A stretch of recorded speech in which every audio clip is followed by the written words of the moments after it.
Hello दोस्तों, मैं रुजात। बहुत बहुत स्वागत है आप सभी का इस नई वीडियो में।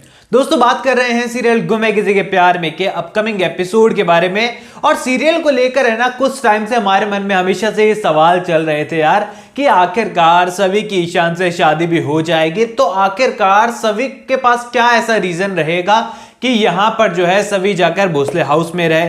अब सीरियल के मेकर्स ने भले ही ईशान की स्थिति ऐसी दिखा दी हो और सभी को वादा देना पड़ गया हो कि ठीक है सर, जब तक सिचुएशन ठीक नहीं हो जाती, समाज के तानों से बचाने के लिए मैं आपके घर में रहने के लिए तैयार हूं।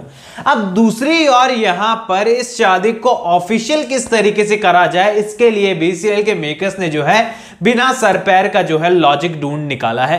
अब यहां पर यशवंत वो शख्स जो कि ये कभी नहीं चाहता था कि सभी जैसी लड़की जो है उसके घर की बहू बने, अब वही जो है सभी को ऑफिशियल रूप से बहू बनाने के लिए जो है अपने कॉलेज की रेपुटेशन बचाने के लिए सभी को ऑफिशियल बहू का दर्जा देने वाला है। और यहां पर ये हम सभी के लिए तो बहुत खुशी की बात है, पर आने वाले एपिसोड में जो है रिश्तों में हल्की सी कड़वाहट जो है ये सीन घोलते हुए नजर आएगा।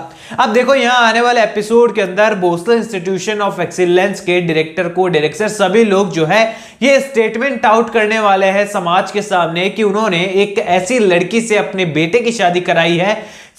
कॉलेज के मैनेजिंग डायरेक्टर ने एक ऐसी लड़की से शादी की है जिसके परिवार के नाम पर उसकी बहन के अलावा कोई और नहीं है, इनकम का उसके पास कोई सोर्स नहीं है, रहने का कोई जुगाड़ नहीं है।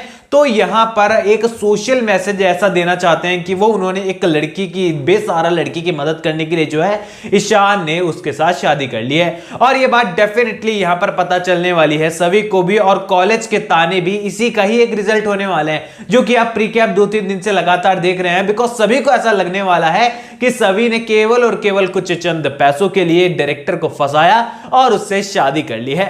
अब देखो, यहां पर ये तो सीरियल के मेकर्स का रीजन है, लेकिन एक तरफ यशवंत जो है यहां पर कहते हुए नजर आता है कि पूरे कॉलेज में बोर्ड मेंबर्स को यह खबर पहुंच चुकी है कि ऐसा सब कुछ हुआ है।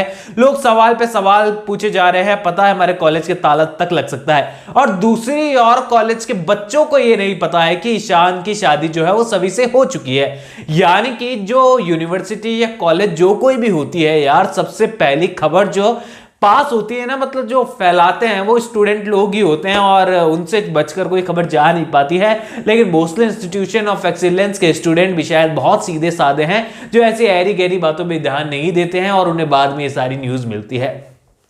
अब देखो, यहां आने वाले एपिसोड के अंदर जो है लड़ाइयां शुरू होने वाली है, या फिर कंपटीशन कह लो आप इसे, इस चीज को लेकर कि आखिरकार जो बहू की रस्में होती है वो कौन अदा करेगी।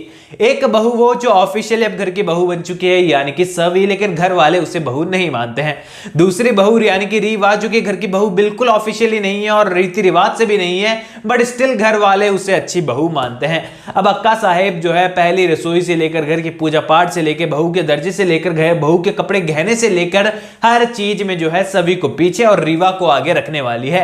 अब यहां पर रीवा भी इतनी ज्यादा मतलब अजीब दिखाई गई है कि अपनी फैमिली को छोड़कर उस घर में आ चुकी है जहां से उसका कोई रिलेशन है ही नहीं। ईशान से तो उसकी शादी हुई नहीं है, बस उसे एक होप है कि एक दिन सभी घर से बाहर निकलेगी और ईशान फिर से मुझे अपना लेगा। यानी कि ये कहें कि आने वाले एपिसोड की स्टोरी लाइन पूरी तरीके से चाल, साजिश, सास बहू और रोमांस वाली होने वाली है, तो एक गलत नहीं होगा। बिकॉज सभी और ईशान के मोमेंट्स भी हमको देखने को मिलेंगे।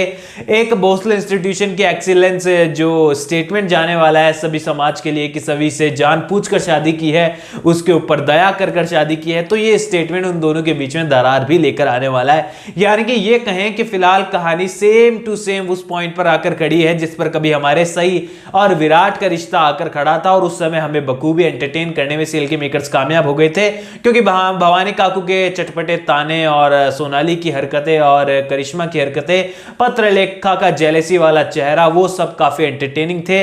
बट स्टिल यहां पर जो है भवानी काकू की तरह अक्का साहेब जो है वो वाइब नेगेटिव वाली तो पूरी देती है, पर पॉजिटिव और चटपटे सवाल और ताने नहीं दे पाती है, बिकॉज वो टोटली नेगेटिव कैरेक्टर लगता है। भवानी काकू वाले कैरेक्टर में जो है कई सारे मॉड्यूलेशंस थे, किसी टाइम पर फनी तो किसी में सपोर्टिव, किसी में पूरी तरीके से विलन, हर टाइप का किरदार जो है किशोरी शाह ने इस सीरियल के अंदर अदा करके गई है और और उसके लिए तो हम सभी उनको सल्यूट करते हैं। ऑल ओवर आप लोग मुझे कमेंट सेक्शन में बताइए कि अगर कंपेयर करते हैं आप लोग फर्स्ट और सेकंड सीजन को, तो आपको ज्यादा बेहतरीन और ज्यादा इंपैक्टफुल कौन सा सीजन लगता है अभी जो चल रहा है, वो या फिर सही और विराट वाला।